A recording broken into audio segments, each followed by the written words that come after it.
Now, the second image that I use is of a scale. And you'll notice that the scale is tipped heavily to one side. And the reason I use this in conjunction with the question, did the author effectively cover their major points or their purpose? And in a way, I suppose you could say so. I felt that they focused very heavily on one aspect and not a lot on the other. And they did so in a way which surprised me.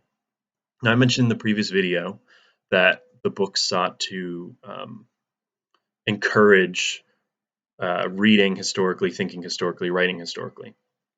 And to that end, they were also going to provide a framework for teachers to use. So the purpose was twofold. Now, in terms of the framework, they provided an extensive amount of resources.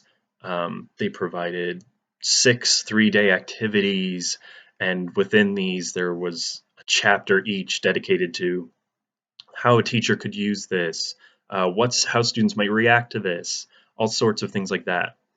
Um, but in encouraging a framework of historical thinking, I felt like there wasn't a lot there. Most of it was dedicated to kind of providing a framework that they had already built, rather than tackling, well, what is historical thinking and how is that different among diverse student learning and student backgrounds? How do students tackle that differently?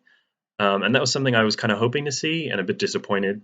But at the same time, the amount of resources they provided, you could power maybe a semester's worth of material with. So, um, as I said before, in a way, they met their main points, but I guess not in the way that I had been expecting when I went into the book.